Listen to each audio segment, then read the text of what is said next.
అత్తయ్య నేను నిన్ను ఒకటి అడగాలనుకుంటున్నాను. ఎన్ని కేజీలు అత్తయ్య నువ్వు? నేను 65 కేజీలు ఉంటాను. 60 కేజీలు ఉన్నావా? ఓకే అత్తయ్య. ఏం లేదు, మా ఫ్రెండ్స్ అందరు ఫోన్ చేసి మేము కేజీలు 4 కేజీలు బంగారం కొన్నాం, 5 కేజీలు బంగారం కొన్నాం అని అంటున్నారు అత్తయ్య. కానీ వాళ్ళందరూ యూట్యూబ్ లో అందరు చూస్తున్నారు అనమాట మన వీడియోలు. ఏం సంపాదించలేకపోతున్నాడు పెళ్ళైనా మీ ఆయన గాని మీరు గాని అంటున్నారు. కానీ వాళ్ళకి తెలియని విషయం ఏంటంటే నేను 60 కేజీలు బంగారంతో ఉన్నానని వాళ్ళకి తెలియకపోతుంది. 60 కేజీలతో బంగారంతో ఉన్నా నువ్వు? అవును, 60 కేజీలు బంగారమే కదా మరి నాకు. ఎంత పని చేయాలి? ఉదయం నిద్ర లేచిన ఈ పని అంతా నేనేమనట్లేదు, ఏదో తిరుగుతా ఉన్నావు కదా.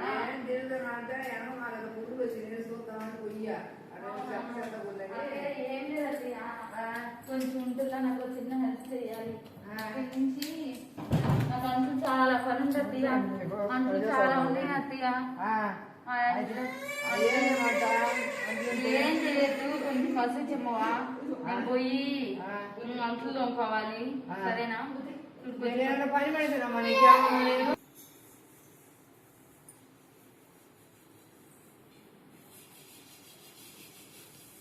హలో సుబ్బులు, ఏం చేస్తున్నా నువ్వు? ఏం చేయలేదా? నేనా?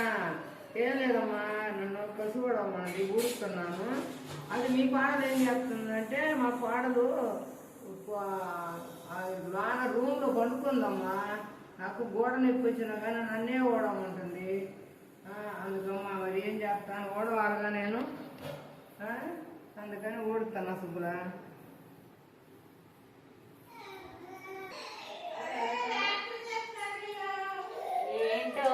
ఏంటో ఈ ముసలి మా అత్తగారు ఏదో ఫోన్ మాట్లాడుతూ ఉంది. ఏంటి అమ్మాయి బెడ్రూమ్లో ఉందంటుంది. నేను ఇంత పని పనులన్నీ ఉంటే ఏం ఒక్క పని చేయదు. కానీ ఈ బిల్డప్లన్నీ ఫోన్లు చేసి అందరూ చెప్తున్నట్టుంది. మరి చూద్దాం ఏం చేస్తుందో ఏమో. మళ్ళీ మా చూస్తారు పని అంతా అయినాక ఫోన్ చేసి చెప్పాలి. హలో వెంకాయమ్మా, ఏం చేస్తున్నా నువ్వు? నేను ఏదో చూస్తున్నా, ఏదో నాటకం చూస్తున్నాను. నేను సీరియల్ వస్తే చూస్తున్నాను, కిట్లు వస్తే. నువ్వేం చేస్తున్నావు అంటే నేనేం చేయలేదు, ఊడుతున్నా. పాడలు చీపి తీసుకొని ఊరుకుండా ఏం చేస్తావు? ఆమెమో నిద్రపోతుందమ్మా. ఏం చేస్తా, నాకు గోడ నొప్పి వచ్చి నేను చేయలేక తప్పదు కదా, చెయ్యాలి కదా నేను. అందుకని ఊడుతున్నాను. ఏం చేద్దాం మరి? వాళ్ళు చెప్పిన వాళ్ళే నిద్రలో పోతుంటారు రూముల్లో. నేను చేయాల్సి వస్తుంది. వాళ్ళ ఇష్టం అమ్మ, వాళ్ళ పెత్తనాలు కదా, వాళ్ళది మంది కాదు. వాళ్ళు నేను చెప్తే అది చెయ్యాలి. ఇంకొకరు. హలో అమ్మాయి పద్మ, ఏం చేస్తున్నా? సరే అయితే నేను చెప్పు. నేను ఊడుతున్నా, కసువడం మంది కోడలు ఊడుతున్నానమ్మా. కొంచెం గోడ నొప్పి వచ్చింది. ఆమె ఏమో నిద్రపోతుంది రూమ్లో పండుకొని సెల్లు చూసుకుంటా. నన్నేమో ఓడమంటుంది, ఊడిదంతా ఊడ్చి తుడవాలంటుంది. ఏం చేయాలా నేను? అది ఏంటి మా ఇందాక నుంచి ఫోన్లు తెగ మాట్లాడు. ఏంటమ్మా నువ్వు ఫోన్లో మాట్లాడుతున్నా? లేదమ్మా, పద్మ గారు అని ఉంటే ఆమె ఫోన్ చేస్తే చెప్తుంది. ఏం చెప్తున్నావు? నేను ఇచ్చి గంట సేపు అయింది. గంట సేపటి నుంచి ఫోన్ వచ్చినా ఫోన్ మాట్లాడుతుంది. అందుకని ఫోన్ మాట్లాడుతున్నాను.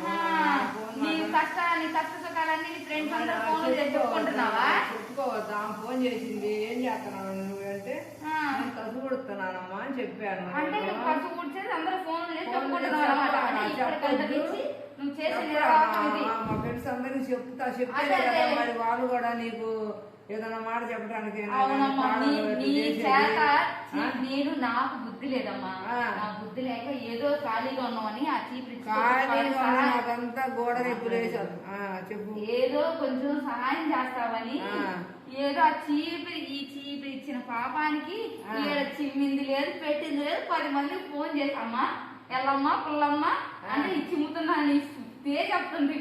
అది చూస్తే ఆ? చెప్పుకోవద్దు. సరే నీలాగా ఒక పని కూడా చేయకుండా ఊరికి షో చేస్తున్నావే. ఆ, మరి షో రోజు ఇంట్లో చేస్తావా? పని చేసేవాళ్ళం మేము ఎంతమంది ఫోన్ ఫోన్ చేసి చేస్తారా? చెప్పాలమ్మా? లోకం చెప్పాలి అదంతా సో చేసేది ఏంది? మాట్లాడు.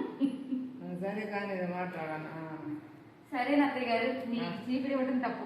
ఇంక నుంచి ఈ పని కూడా చెప్పను. నువ్వు ప్రశాంతంగా నీ ఎల్లమ్మ పుల్లమ్మతో పోయి ఫోన్ మాట్లాడుకో. మాట్లాడుకుంటారు. సరే అయిపోయిందా? చూడండి, అత్తగారులు ఏదన్నా ఒక పని ఏదో ఖాళీగా ఉందని చెప్పామనుకో, వాళ్ళకి అందరూ ఫోన్లు చేసేసి ఈ ఒక్క చీపిరి పుల్ల గురించి ఖాళీగా ఉన్నామని ఏదో అత్తయ్య గారికి ఒక చీపురు ఇచ్చి పని చేయమని ఒక రోజు చెప్తే వాళ్ళు చేసేది లేదు, పెట్టేది లేదు. అందరికి ఎల్లమ్మకు పొల్లమ్మకు ఊరందరికి సాటింపు చేసుకుంటారు. ఫస్ట్ కోడలు ఇంత కష్టపడి పని చేస్తున్నారే, ఎంతెవరో చెప్పుకుంటున్నారు అసలు? చెప్పండి మీరు. ఇంట్లో మొగుళ్ళు సాయంకాలానికి ఆఫీస్ నుంచి వస్తారు హస్బెండ్లు, వాళ్ళు ఏమంటారు తెలుసా? ఏం చేస్తున్నారు ఇంట్లో? ఎప్పుడు ఖాళీగానే ఉంటారు కదమ్మా మీరు, ఖాళీయే కదంటారు. ఈ వంట పని, ఇంటి పని, ఈ ఊడుపుడు, ఆ గొనుగుళ్ళు, అత్తగారి గొనుగుళ్ళు, అన్నిటికన్నా టార్చర్ ఏంటి తెలుసా? ఇంట్లో అత్తగారు చేసే గొనుగుళ్ళేనండి బాబు. మీరు కూడా అలాగే ఫేస్ చేస్తున్నారా? ఖచ్చితంగా మీరు కానీ ఖచ్చితంగా చేస్తుంటే అలాంటి ఫేస్ చేస్తుంటే ఇలాంటి అత్తగారు అందరికీ లైక్ చేసి కామెంట్ చేసి సబ్స్క్రైబ్ చేయండి. బాయ్.